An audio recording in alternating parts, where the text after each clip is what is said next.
तुम्हाला अजिबात काळजी करायची गरजच नाही. पण हे निष्काळजीपणा काय करतात, त्याला चिपकलेली असते. पण जेव्हा तुम्हाला इरेक्शन होतं तेव्हा तुमची स्किन मागे जात नाही. तुमचं लैंगिक आयुष्य चांगलं सुधारण्यासाठी की त्यांची स्किन मागे जात.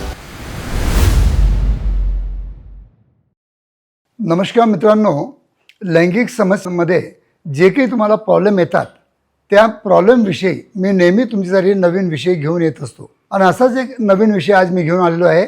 तो आहे फायमोसिस आणि पॅराफायमोसिस. आता फायमोसिस आणि पॅराफायमोसिस म्हणजे काय, की जे तुमचे इंद्रियाची जे तुमची समोरची स्किन असते आणि ही जर स्किन जर चिपकलेली असेल आणि ती मागं होत नसेल तर त्याला आम्ही फायमोसिस म्हणतो.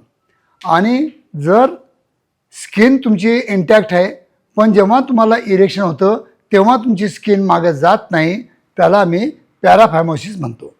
तर असे जे पेशंट असतात ते भरपूर पेशंट माझ्याकडे येतात. म्हणून आज मी हा व्हिडिओ बनवित आहे आणि त्याच्याबद्दल मी तुम्हाला सायंटिफिक इन्फॉर्मेशन द्यायचा एक छोटासा प्रयत्न करीत आहे. मित्रांनो, मी आहे doctor Umesh. As a clinical sexologist म्हणून गेल्या 40 वर्षापासून सातत्याने तुमचं लैंगिक आयुष्य चांगलं सुधारण्यासाठी आणि तुम्हाला प्रॉपरली एज्युकेट करण्यासाठी मी ही व्हिडिओ शृंखला तयार करीत आहे. मित्रांनो, खरोखर माझे मराठी व्हिडिओ तुम्हाला आवडत असतील तर नक्कीच माझ्या मराठी चॅनलला सबस्क्राईब करा आणि जास्तीत जास्त आपल्या मराठी बांधवांना शेअर पण करा. तर मित्रांनो, आजचा जो विषय आपला आहे, खूपच कॉमनली माझ्याकडे पेशंट येतात.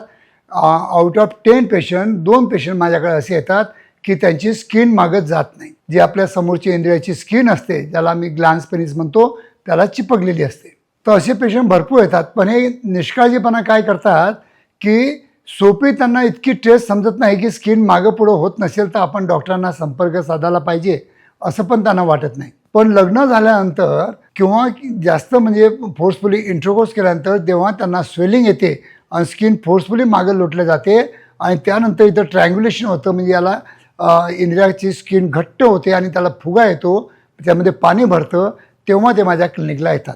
तर मित्रांनो, असं न करता सिम्पल टेस्ट करून बघा की आपली स्किन मागं पुढं होते का नाही होत. जर होत नसेल तर कोणत्याही तुमच्या शहरातील तज्ज्ञ डॉक्टरांचं तुम्ही मार्गदर्शन घेऊ शकता. आता या फायमोसिससाठी आणि पॅराफायमोसिससाठी तुम्हाला अजिबात काळजी करायची गरजच नाही आहे. कारण की आता आपल्या क्लिनिकमध्ये फर्स्ट टाईम आपण सर्कमसिजन स्टेपलर इंट्रोड्यूस केलेलं आहे. हे सर्कमसिजन स्टेपलर जे आहे 5 मिनटात सर्जरी करतं, टाके मारतं, कट करतं, सगळं हेच मशीनच करतं. आणि तुम्हाला सांगतो मी की मुंबई पुण्याला तुम्ही गेला त्याची सर्जरीची कॉस्ट जी आहे ती 60,000 रुपीज आहे. पण आमच्या क्लिनिकमध्ये आम्ही ही फक्त 30,000 ठेवली, कारण की इन्स्ट्रुमेंटच 19,134 रुपयाला येतं. तर मित्रांनो, जर ही सर्जरी करायची असेल तर नक्कीच तुम्ही माझ्या कोणत्याही क्लिनिकला जर भेट दिली तर ही सर्जरी तुम्हाला करता येऊ शकते. आणि दुसरी गोष्ट, डायबिटीजमध्ये म्हणा किंवा क्रॉनिक इन्फेक्शनद्वारा जर तुमची स्किन वारंवार तिथे इन्फेक्टेड होत असेल आणि ती स्किन खूप पातळ झाली असेल, तुमच्या समागम करताना तुम्हाला त्रास होत असेल, तरी पण आम्ही प्रत्येक डायबिटिकवाल्यांना ही सर्जरी करायचा ॲडवाईस करतो. कारण की डायबिटीजमध्ये वारंवार साखर जास्त असल्यामुळं तिथं वारंवार इन्फेक्शन होतात, ईस्ट इन्फेक्शन होतात, फंगस इन्फेक्शन होतात. टेम्पररी गोळ्या अशी घेतलं तर बरं वाटतं आणि त्यानंतर अजून ते इन्फेक्शन वाढत जातं. तर असे याला आम्ही म्हणतो बॅलानायटिस. आता हे बॅलानायटिस जर असेल, जर क्रॉनिक इन्फेक्शन तुम्हाला डायबिटीजमध्ये असेल, तेव्हा पण तुम्हाला आम्ही ही सर्जरी ॲडवाईस करण्याचा कोणताही डॉक्टर सल्ला देऊ शकतो.